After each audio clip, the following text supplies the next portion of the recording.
5월 2일 내 영혼을 위한 성경 쓰기 은혜를 쓰다. 여러분은 날마다 경험하는 은혜를 기록하고 계신지요? 이것이 시간이 지나면 역사가 되고 자녀들에게는 유산이 될 것입니다. 하나님의 은혜를 잘 기록하시고 나누어지는 여러분 되시기를 바랍니다. 22페이지 오늘 말씀은 로마서 15장 4절에서 6절입니다. 무엇이든지 전에 기록된 바는 우리의 교훈을 위하여 기록된 것이니 우리로 하여금 인내로 또는 성경의 위로로 소망을 가지게 함이니라. 이제 인내와 위로의 하나님이 너희로 그리스도 예수를 본받아 서로 뜻이 같게 하여 주사 한 마음과 한 입으로 하나님 곧 우리 주 예수 그리스도의 아버지께 영광을 돌리게 하려 하노라. 매년 새해가 되면 예능 프로그램에서 용하다는 점쟁이를 불러 연예인들의 점을 봐주는 것이 요즘 한국 예능의 추세라고 합니다. 운세 사주라는 것을 통해 올해는 이민년 검은 호랑이 해니까 당신은 이렇게 해야 한다 또는 저렇게 해야 한다 그리고 무엇을 조심해야 한다 알려주면서 경각심을 가지게 합니다. 분명 미신인 것을 알지만 누군가 그렇게 했더니 잘 되었다더라, 누구는 지키지 않았더니 큰 문제가 생겼다더라는 카더라 소문이 돌면 혹시 나에게도 하는 두려움이 생기게 됩니다. 예수를 믿는 분들에게도 직통 계시라는 것이 있습니다. 기도 중에 하나님이 이렇게 말씀하셨다, 꿈에서 하나님이 이렇게 하라고 지시하셨다. 그래서 어떤 사람들은 하나님의 음성을 듣기 위해서 굉장한 노력을 합니다. 저는 개인적으로 기도 중에 특별한 경험, 체험을 부정하지 않습니다. 하지만 그것을 모든 성도들에게 일반화할 수는 없다고 생각합니다. 내가 경험한 것이 분명하니 이것은 모든 사람에게 다 통할 거야 이렇게 생각한다면 오산이라는 것이죠. 왜냐하면 하나님은 우리 모두에게 주시는 분명한 진리, 하나님의 말씀인 성경을 주셨기 때문입니다. 이 하나님의 말씀인 성경은요, 시대를 초월합니다. 남녀노소 상황을 뛰어넘어 언제나 진리가 되는 것, 그렇기 때문에 하나님의 말씀인 것이죠. 그렇기에 우리가 오늘 묵상해야 될 포인트는 하나님이 말씀이 나에게 주시는 하나님의 음성이라고 생각하는 것입니다. 우리는 지난주 설교 말씀에서 베드로에게 찾아오신 주님, 말을 거시는 주님을 알게 되었죠. 그리고 베드로에게 이렇게 물으셨습니다. 나를 사랑하느냐? 3번 물으시는 그 질문 앞에 베드로만 전전긍긍하는 것이 아니라 2022년 현재를 살아가는 저와 여러분도 똑같이 주님이 너는 나를 사랑하느냐? 이 세상의 다른 것보다 나를 더 사랑하느냐 물으신다는 것입니다.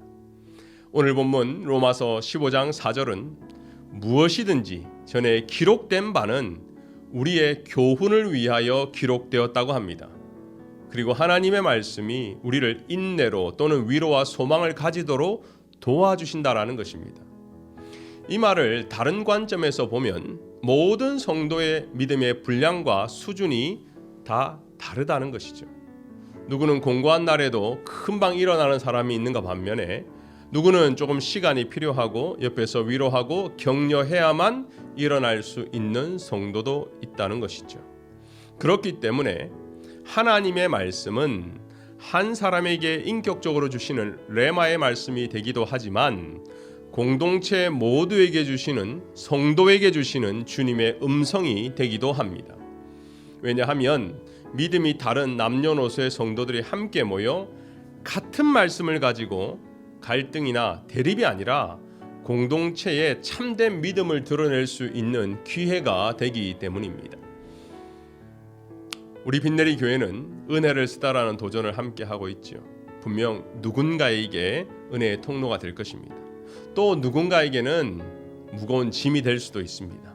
하지만 혼자 하는 것이 아니고 다 함께 하기 때문에 감당할 수 있는 도전이 되는 것이죠. 우리 빈내리 교회는 교회 이전이라는 큰 산을 준비 중에 있어요. 그래서 5월에는 세대별로 마을별로 소통을 위한 간담회도 준비하고 다른 교회들을 방문해서 우리에게 필요한 것이 무엇인지도 살펴볼 것입니다. 이런 모든 사역의 도전이 각기 다른 믿음의 성도들을 통해서 함께 한 마음으로 일어난다는 것입니다. 그렇다면 하나님의 말씀이 구체적으로 빈내리 공동체에게 어떻게 교훈이 될까요? 5절을 읽어드리겠습니다. 예수를 본받아 서로 뜻이 같게 하여 주신다고 합니다. 같게 하다는 것은 서로가 분명 다르지만 노력해서 하나가 되는 것이죠. 간단하게 생각하면 매주일 은혜로운 찬양을 준비하는 성가대를 보면 이해가 쉽게 되죠. 일반적으로 합창을 하기 위해서 3가지가 필요하다고 합니다. 첫 번째, 지휘자가 있어야 합니다. 두 번째, 단원들은 악보를 볼 수 있어야 합니다.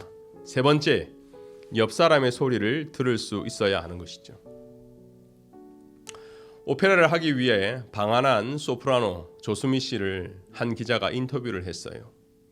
오페라 갈라를 할 때 혹시 어려움이 있습니까? 이렇게 질문을 했더니 웃으면서 한 가지 에피소드를 알려주었습니다. 모든 솔리스트들은 각자가 튀기를 원합니다. 간혹 남자 가수와 함께 듀오로 노래를 할 때가 있는데 그때 저는 꼭 그분의 손을 잡고 노래를 합니다. 이렇게 대답을 하는 거예요. 왜 손을 잡습니까? 이렇게 물었더니 서로 리허설을 할 때는 듀엣을 하며 한 호흡, 한 프레이징을 약속을 하고 같이 시작하고 같이 끝냈는데 막상 실전 무대에 서면 클라이막스가 탁 되면서 서로가 더 멋있게 또 끝까지 길게 부르기 위해서, 다른 말로 하면 자기 소리를 좀 더 자랑하기 위해서 약속을 지키지 않는다라는 거예요. 듀오니까 지휘자가 있는 것도 아니고 두 분의 마음이 함께 맞아야 되는데 함께 맞기가 너무나 어려우다 보니까 두 손을 꼭 잡고 끝낼 때, 다시 말하면 내가 끝낼 때 너도 끝나야 돼 하는 마음으로 손을 꽉 잡아버린다라는 거예요. 음악에서 프로라고 하는 솔리스트들도 그렇다면 20명이 넘는 합창이나 성가대도 만약 자기 마음대로 한다면 하모니가 이루어지지 않을 것입니다. 오늘 말씀처럼 서로 뜻이 같아지는 것은 분명 서로에게 덕을 세우는 것이며 함께 하모니를 일구어내는 것입니다. 자신을 감추고 함께 세워나가는 것이죠.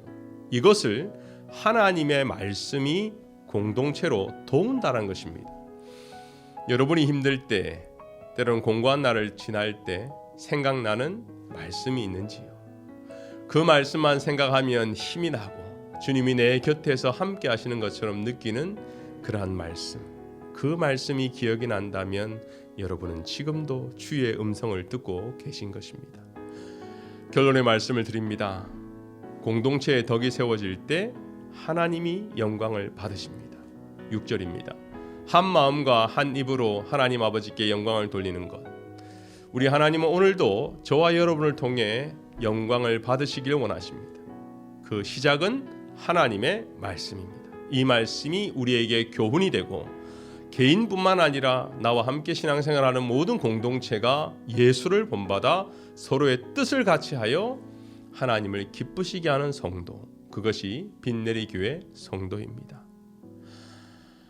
모든 성도가 성경 쓰기를 한 지 넉 달이 넘어가고 5월을 맞이했는데요.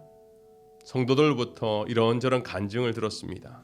몇 가지를 소개하면, 목사님, 일을 끝내고 집에 오면 때로 속상한 일도 있고 기분 나쁜 일이 있어 영 손에 안 잡히는데 펜을 붙들고 말씀을 쓰면서요 마음이 풀리더라는 것입니다.